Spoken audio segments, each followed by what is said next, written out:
안녕하십니까. 증시각도이TV 시청자 여러분, 투자자 여러분, 그리고 도기마을 여러분 반갑습니다. 오늘 저희 도기마을에서는 매우 특별한 분을 한분 모셨습니다. 전 우크라이나 대사, 현재 동북아 공동체 문화재단 상임 대표이신 이양구 전 대사님을 모셨습니다. 대사님 어서 오십시오. 네, 감사합니다. 네, 안녕하세요. 네. 일단 우크라이나 문제 얘기하기 전에 일반인들 입장에서는 사실은 굉장히 뭐랄까 언터처블이라고 해야 될까? 그 대사라는 직업 그리고 외교관이라는 그런 일들 최근에 영화로 한번 나왔던 게 그 아프리카에서 내란 났던 데 있었던 그 외교관 영화 하나 정도 외에는 저희가 외교관이 어떤 역할을 하는지 잘 모르거든요. 외교관으로서 하는 일이 어떤 것인지 궁금하고 한번 소개해 주실 수 있을까요? 저희 외교관 네 가지 일을 한다고 그러거든요. 네. 첫 번째는 이제 그 정보를 수집하고 이제 보고하는 거. 예를 들어서 우크라이나 사태 같이 이제 전쟁이 났지만 그 전쟁 나기 전에 이제 여러 가지 이제 조짐들이 있었지 않겠습니까? 네. 그래서 그런 정보들 이런 것들 잘 수집을 하고 분석을 해서 본부에 잘 전달해서 어떤 상황이 일어날지 미리 예측하고 준비할 수 있는 정보 수집하고 정세 보고하는 거. 두 번째는 저희들이 이제 양국 관계 이제 우호 정진하는 게 이제 가장 큰 일이고요. 그런 것 중에 하나가 중요한 게 이제 협상이 하나의 이제 수단일 거고. 이제 세 번째는 이제 자국민 보호하는 게 또 굉장히 중요합니다. 또 그리고 이제 그 국가의 이미지, 국가의 브랜드를 높일 수 있는 그런 그 문화 홍보 활동도 굉장히 또 중요하고요. 중요한 거는 경제 통상이 또 상당히 또 중요하다고 봐야 되겠죠, 그죠? 우리 이제 진출해 있는 기업들 좀 잘 활동할 수 있도록 한다든지, 또 좋은 기업들 추가적으로 좀 진출할 수 있도록 한다든지, 또 투자 통상 활동을 좀 더 진행시킬 수 있다든지, 이런 것들이 또 저희들 하는 일 중에 상당히 크다고 보여집니다. 우크라이나에서 대사로 지내신 기간이 가장 기셨어요, 그죠? 네. 이번에 이 우크라이나 러시아 전쟁 어떻게 표현해야 될지 모르겠습니다. 러시아의 침공 전쟁이라고 표현해야 될지 모르겠는데 느끼는 느낌이 남다르실 것 같습니다. 네, 어떠실까요? 러시아도 제가 이제 세 번에 걸쳐서 10년을 근무했고, 또 우크라이나 이제 마지막으로 이제 대사로 또 애정을 갖고 이제 근무했고, 두 나라 다 이제 우리한테도 굉장히 중요한 나라고, 또 제 개인적으로도 굉장히 애정을 가졌던 두 나라가 정말 이런 비극이 발생한 거에 대해서 상당히 저도 좀 당혹스러웠고요. 지금 오늘 벌써 한 50일째 지금 전쟁이 진행되고 있는데, 또 제가 다 대부분 아는 지역이고 또 많은 또 우크라이나 또 지인들도 많이 있고 자다 일어나면은 유튜브 와가지고 또 어떤 변화가 있는지 그걸 자꾸 이제 체크하게 되고 그래서 이 전쟁이 마치 또 제 개인 전쟁 같은 그런 생각도 많이 들 정도로 하여튼 빨리 끝나야죠. 사실은 저희가 이렇게 배우기에는 우크라이나나 러시아나 역사적 배경이라는 게 그렇게 크게 다르지 않고 민족적 배경이라는 게 그렇게 크게 다르지 않다고 배웠는데 이렇게 저기를 가지고 싸우게 되는 이유를 먼저 좀 알고 싶습니다. 우크라이나 입장에서는 이게 이제 독립전쟁이에요. 독립이라는 게 물론 이제 1991년 이제 소련이 망하면서 우크라이나가 이제 독립은 했죠. 했지만 이제 반쪽의 독립이거든요. 그 나머지 반쪽은 뭐냐면은 이제 외교안보에 대한 주권이 없었어요. 그래서 이제 항상 러시아 영향을 받아야 되고 그런 가운데 이제 우크라이나는 러시아가 하고 같이 이제 가가지고는 이제 미래가 없다.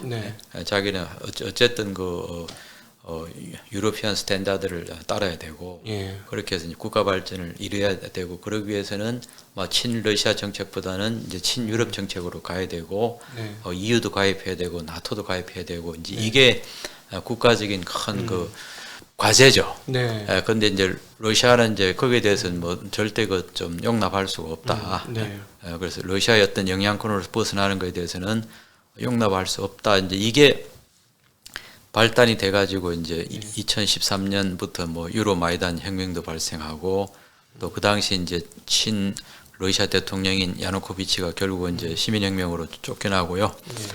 친 서방을 중시하는 네. 포로셴코 대통령이 이제 출범을 하고 네. 그러니까 이제 러시아가 이제 크림도 병합을 해버리고 네. 또 지금 뭐 분쟁이 일어나고 있는 동부 지역에 이제 좀 분쟁 지역화 했지 않습니까? 네네. 예. 그럼 한 8년 동안 계속 뭐 간헐적인 분쟁은 계속 지속돼 왔고 네. 하여튼 이번에 또 푸틴이 뭐 여러 가지 생각 끝에 이제 그 전면전을 이제 시행을 했는데 네. 우크라이나 입장에서는 이게 외교안보 주권까지 완전히 확보해서 진짜 이제 독립국가로 만들겠다는 게 우크라이나의 목표고 네. 또 러시아 입장에서는 뭐 지금 우크라이나도 자기들의 영향 큰 밑에 두겠지만 이번에 푸틴 대통령이 이제 서방에 요구하는 그 여러 가지 이제 요구 사항을 보면은 이제 결국은 그 소련의 부활, 예, 그리고 이제 소련의 영향권까지 이제 되찾겠다는 그 패권 경쟁이고 이제 제국주의죠. 네. 예. 그래서 여기서 이제 충돌이 된 거고, 그리고 이제 서방에서는 이제 이걸 묵과할 수 없는 게 러시아도 이제 자유민주주의화가 됐지만 아직은 좀 성숙한 자유민주주의는 못 되는 거고, 네. 그래서 이제 서방의 입장에서는 이게 만약에 이제 푸틴 대통령이 이제 시나리오가 성공을 하면 우크라이나만 끝나는 게 아니고 그럼 발틱 삼국이라든지 옛날 그 소련에 속했던 그런 그 지역들을 다 되찾겠다는 거거든요. 네. 그리고 이제 폴란드 뭐 루마니아 이제 과거 이제 그 동구 공산권들 나토 가입까지도 탈퇴를 하라는 거예요. 아, 그것까지 요구를 예, 했습니까? 예. 그러다 보니까 서방도 이걸 묵과할 수 없는 게 결국은 우크라이나만의 문제가 아니라 우크라이나가 뚫리면 그 다음은 이제 발틱 삼국부터 해가지고 동유럽까지 뭐 다 자기들한테도 이제 직접적인 영향이 있기 때문에 네. 그래서 서방 입장에서는 이거 자유민주주의를 지켜야 된다. 이제 그런 거고 이제 글로벌 차원에서는 이게 정말 이제 푸틴 대통령이 시나리오가 성공하면은 네. 이거는 2차 세계 대전 후에 만들어진 전후 질서, 이제 유엔 중심의 전후 질서를 망가뜨리는 거거든요. 네. 자, 힘이 있다고 약소국을 뭐 자기 마음대로 이제 무력으로 침공해가지고 뭐 하는 거, 이거는 이제 옛날 제국주의 방식이잖아, 그죠? 그래서 그런 것 때문에 1차 세계 대전, 2차 세계 대전을 겪었고, 네. 그래서 유엔에서 이제 새롭게 이제 국제 질서를 만드는 거는 뭐 큰 나라건 작은 나라건 간에 그 주권, 그 다음에 또 그 영토, 독립, 이거는 기본적으로 존중해야 되는 거거든요. 근데 이번에 이제 푸틴 대통령은 뭐 지금 그런 거 다 무시하고 우리가 힘이 있으니까 원래 우리 했던 그 땅, 또 영향력 다 돌려달라. 이렇게 얘기하는 거는 뭐 참 국제사회의 어마어마한 또 도전이죠. 전쟁 후에도 이 상황이 그대로 남으면서 서로 간의 감정의 골이 회복이 안 될 것 같은 느낌이 진하게 드는데 원래 이 러시아하고 우크라이나하고 민족적으로는 거의 비슷한 민족 아닙니까? 네. 민족도 뭐 비슷하고 뭐 또 종교라는 또 종교적인 배경도 러시아 종교? 다르고 네. 또 뭐 우크라이나 안에 러시아계도 많고 러시아 안에 우크라이나계도 많고 예. 뭐 진짜 서로가 뭐 뗄래야 뗄 수 없는 그런 그 불가분의 관계죠. 근데 왜 이렇게 형제국이잖아요, 일종의. 형제국인데 결국은 이제 그 러시아는 이제 제국을 갖다가 좀 다시 이제 회복하고 이제 해야 되겠다는 그런 정치적인 지정학적인 그런 앰비션. 네. 이게 뭐 이제 형제 이런 것보다는 이제 지정학적인 전략적인 이해가 이제 더 앞섰다고. 그리고 우크라이나는 우리도 이제 선진국 대열이나 좀 나라가 발전해야 되니까 도저히 러시아 편에 있어서 안 되겠다 하고 유럽에 붙는 게 훨씬 더 유리하겠다 이런 생각을 했나 보죠. 그렇죠. 그 러시아가 지금 필요한 거는 지금 뭐 영토가 더 필요한 게 아니고 인구가 안 더 그래도 필요한 뭐 게 충분히 큰데. 아니잖아, 그죠? 그렇죠. 그 러시아가 필요로 한 거는 정치 발전을 이루어야 되고 또 경제 현대화를 통해 가지고 정말 독일과 일본과 같은 그런 진정한 그 강국으로 이제 거듭나야 되는데 지금의 러시아는 뭐 군사적으로는 뭐 초강대국이고 또 경제적으로 나머지 정치적으로는 상당히 지금 그런 수준에 이르지 않는 좀 비대칭이거든. 예. 그래서 러시아도 정말 이제 좀 그런 거 정치 발전과 경제 발전을 좀 동시에 도모해서 정말 진짜 선진국이 좀 돼야 되고 또 우크라이나는 뭐 그런 러시아하고 이제 같이 따라갔다가 가는 미래가 없다 이거죠. 그리고 이제 실제 그게 틀린 게 아닌 게 자, 왜 사람들이 다 모든 나라들이 EU 가입을 하려고 그래요? 그 EU 가입한 나라들은 최소한 1인당 국민소득이 다 2만 불대를 넘어요. 예. 우크라이나는 뭐 러시아하고 이제 컨플릭트 때문에 그러지만은 뭐 3천 불대라고 1인당. 진짜 농업 국가네요, 거의 진짜. 또 몰도바도 뭐 한 3천 불대고 네. 또 그 구소련 국가들 다 보세요. 국민소득 다 지금 뭐 2천 불, 3천 불, 5천 불 밑에거든. 네. 그래서 제국이 되려면은 매력이 있어야 돼요. 그렇죠. 예. 그 내가 진짜 러시아하고 붙었을 때는 GDP도 높아지고 경제도 발달되고 문화도 발달되고 뭐 이런 참 이런 게 이제 하나의 큰 매력이 있어야 되는데 러시아 뭐 지금 그 구사하는 그 군사력 갖고 물리력 갖고 뭐 해가지고는 어필을 못하죠. 네. 예.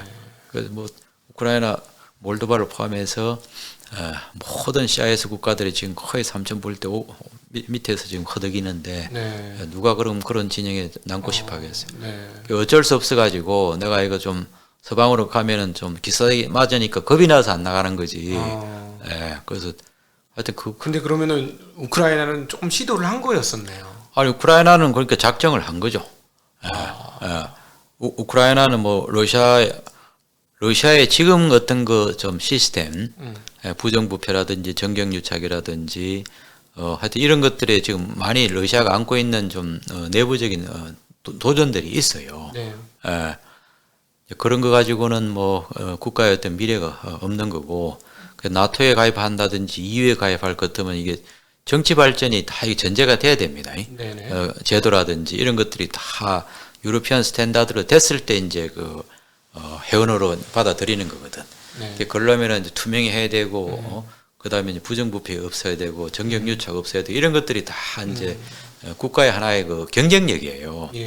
그러니까 이제 러시아 뭐 그 법과 제도와 시스템 파헤치고 보면은 뭐 아직 그런 면에서는 굉장히 이제 좀 뭐라 그럴까 선진화 되지 못한 게 많고 또 우크라이나도 이제 그런 러시아의 영향을 많이 받아가지고 상당히 좀 우크라이나 스스로 고쳐야 될 부분들이 많은 거거든요. 네. 그런 이제 EU 가입이 돼야 될 것 같으면 이런 것들을 다 고쳐야 되기 때문에 그래서 왜 EU 가입이 매력이 있는지는 뭐 하여튼 그 나라 전체를 갖다가 좀 이노베이션을 해야 된다고 보시면 돼요. 네.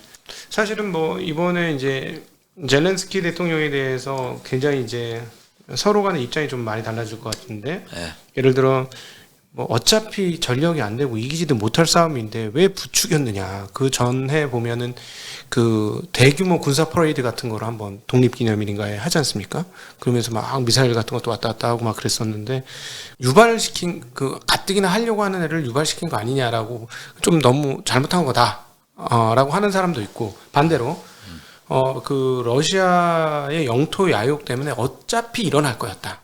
그렇게 안 했더라도 일어날 거였다. 이렇게 보는 시각도 있는데 여기에 대해서는 어떻게 보시는가요?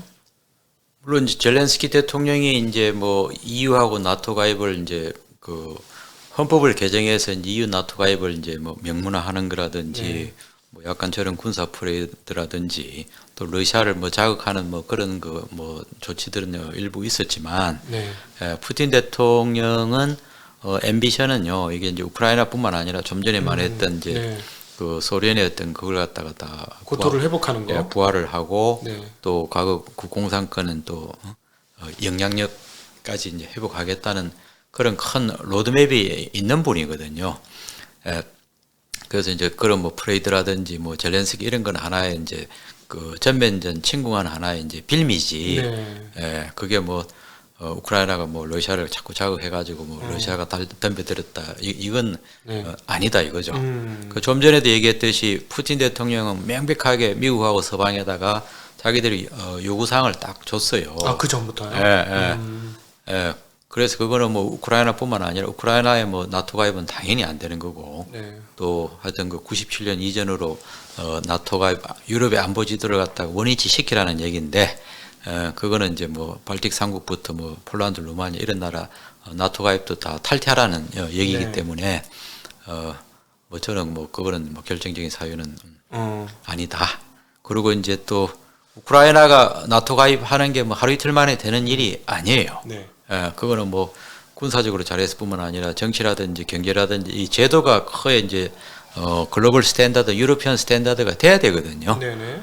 그러면은 뭐 우크라이나가 나토 가입하기에는 아직도 상당히 시간이 많이 걸리는데 네. 굳이 이 시점에서 뭐 우크라이나 나토 가입을 빌미로 침공을 했다. 그거는 푸틴 대통령의 다른 의도가 있는 거고 다른 야심이 있는 거지. 근데 좀 신기한 게 민주국가에서 독재 국가로 실질적인 내용이 변화해서 그런 걸까요?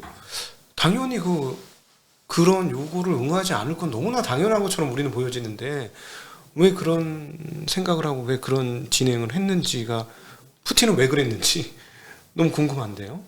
전 세계 한 200여 개 독립국가들 있잖아요. 그죠? 네. 그 중에서 정말 A급으로 정말 정치 발전이 된 나라들은 사실 많지 않아요. 유럽하고 네. 뭐 아시아에서는 어떻게 보면은 뭐 싱가포르, 한국, 그다음에 뭐 일본, 대만. 네.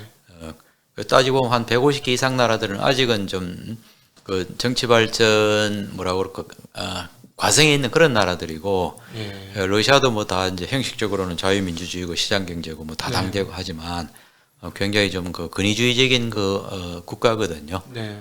그런 나라들은 이제 이런 중요한 의사 결정을 갖다가 정말 이제 소수의 이제 엘리트들이 이제 결정하는 그런 경향이 있어요. 네. 그래서 이번 같은 경우도 이제 이게 푸틴의 전쟁이냐 러시아의 전쟁이냐 그런 논쟁들이 많은데 예. 이거 뭐 러시아 국민들이 원했던 전쟁도 아니고 러시아의 전쟁도 아니고 푸틴 대통령하고 이제 소수의 이제 권력 엘리트들의 주도하는 그런 거다. 그럼 왜 이런 의사 결정이 가능하냐? 역시 이제 정치적으로 이제 굉장히 이제 권위주의 됐기 때문에 대통령이 이제 절대적인 의사 결정을 갖고 있지 않습니까? 그러면 뭐 상원도 그렇고 이제 하원도 그렇고 네. 대통령에 대해서 이제 노라고 말할 수 있는 그런 정치 문화가 아직은 못 되는 거죠. 못 되고 또 하나는 이제 첫 번째는 이제 권위주의 제도라는 이제 제도적인 한계가 있는 거고 예. 두 번째는 이제 푸틴 대통령 개인에 대한 카리스마가 또 있어요. 러시아에? 예. 저도 이제 99년 모스크바 근무할 때 그때 이제 푸틴 대통령이 총리로 이제 선임이 되고 네. 그리고 2000년 6월에 이제 대통령이 되는 그 과정을 다 지켜봤더랬거든요. 네. 그래서 이제 99년만 해도 러시아가 상당히 또 어려운 시기였습니다. 근데 푸틴 대통령이 이제 총리가 돼서 그동안 또 체체 문제가 상당히 심각했는데 네. 99년에 뭐 2차 체첸 전쟁이 일어났는데 푸틴 대통령이 성공적으로 다 잘 제압을 했고 그동안 그때만 해도 러시아가 이제 법과 질서가 상당히 좀 뭐라고 그럴까 혼란스럽고 네. 그런 가운데 이제 푸틴 같은 사람이 등장해가지고 상당히 러시아를 안정시켰고 네. 그리고 이제 러시아 발전을 위해서 이제 많은 공을 많이 셔왔더랬고요. 네네. 그런 면에서 이제 러시아 국민들이 대통령에 대한 절대적인 좀 존경심은 사실 있거든요. 네. 그래서 이제 요 두 가지가 이제 이번 우크라이나에 대한 전면전을 감행할 수 있는 하나 이제 기본적인 좀 환경이 아닌가 그렇게 싶습니다. 러시아 사람들이 이제 조금 뭐라고 할까 좀 대국 건성이 또 있어요. 대국 건성이. 그래서 이제 푸틴 대통령이 등장하고 나서 이제 체첸 전쟁도 일으켰죠.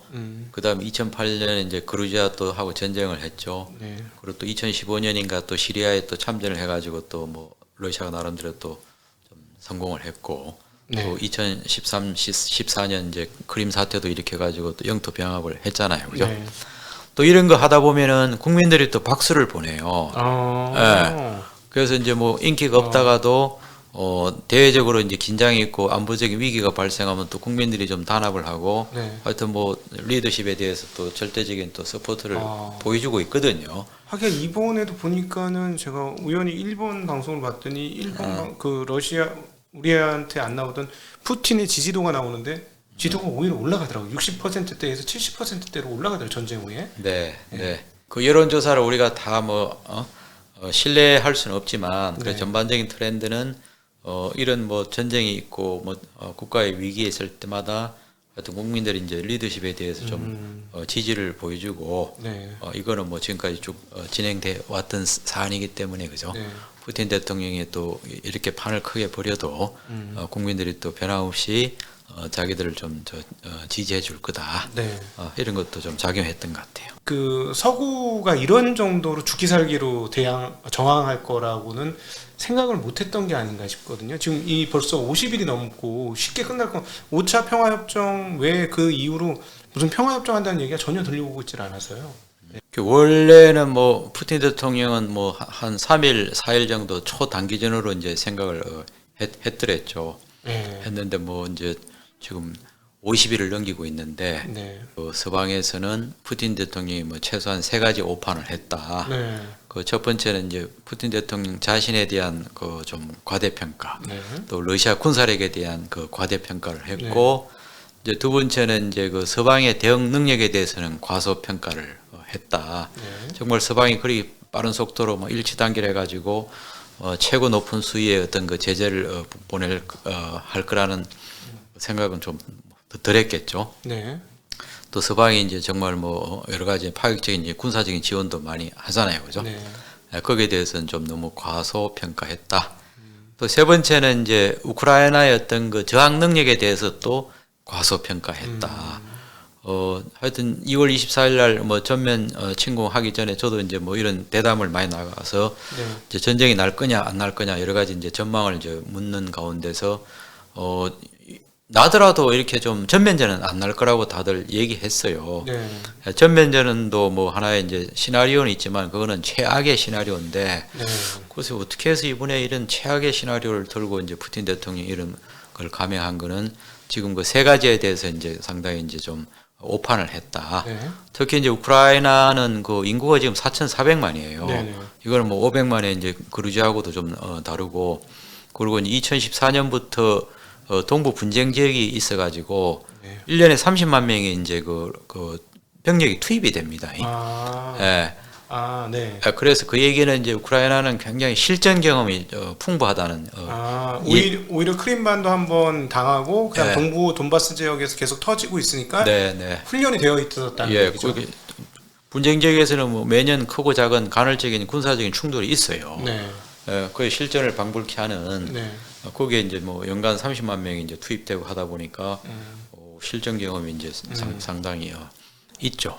있고 그리고 이제 2014년하고 다른 게 이제 역시 이제 또 이제 그런 그 러시아의 또 다른 또 뭐 모험주의 내지는 도발이 또 있을 수가 있는 거고. 네. 그래서 이제 군 현대화에 대해서 굉장히 박차를 많이 가해 왔어요. 네. 그래서 이제 병력도 한 뭐 25만 명 이상 그 확보를 했고, 또 뭐 나토라든지 미국에서 이제 우크라이나 어떤 그 군사 현대화를 위해서 나름대로 또 정면 지원도 좀 했더랬고, 그리고 네 번째가 이제 하나 전환점이 된 게 국제사회의 여론이거든요. 네. 국제사회가 뭐 전 국제사회가 지금 뭐 반전 데모, 반 러시아 데모를 하잖아요, 그죠? 네.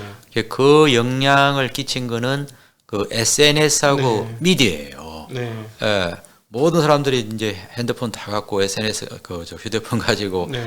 전쟁의 실상들을 갖다 다 이렇게 송출을 하니까 또 네. 미디어는 거의 실시간으로 하다 보니까 이게 막 러시아 이미지가 굉장히 지금 많이 망가지고 있잖아요, 그죠? 그렇죠. 그리고 국제사회에 큰 그 공분을 자아내고, 네. 그래서 초반에는 뭐 미국하고 이제 나토도 자기들이 이제 경제 제재는 가하겠지만 군사적인 이제 뭐 개입은 안 한다. 네. 이게 굉장히 이제 명확했는데 네. 이제 점점 러시아가 너무 이제 그 황당한 일들을 하다 보니까 왜 미국하고 EU 나토가 우크라이나를 도와주지 않느냐. 그런 여론들이 이제 들끓다 보니까 점점 이제 서방에서도 조금 더 과감한 지원들을 계속 하거든요. 사실 이제 병력만 지원 안 했지 거의 다 지원해 주는 거나 마찬가지인 상. 그렇죠. 최근에는 뭐 미국에서 이제 그 무기 대여법이 이제 우크라이나 무기 대여법이 통과돼 가지고 네. 뭐 그거는 이제 뭐 핵무기를 제외하고선 전쟁이 끝날 때까지 또 그리고 이제 크림하고 이제 돈바스 지역까지 회복할 때까지 무제한으로 이제 무기 지원을 하겠다는 거거든요. 그런 법안까지 이제 통과가 되고 해서 상당히 이제 러시아한테는 불리하게 되고 우크라이나한테는 이제 유리한 그런 양상이 됐는데, 네. 근데 이제 여기서 이제 우리가 놓치지 말아야 될 거는 러시아가 지금 뭐 생화학 무기를 사용하느냐, 네. 또 전술 핵무기를 사용하느냐, 네. 또 우크라이나가 지금 뭐 그 원전이 15개가 있어요.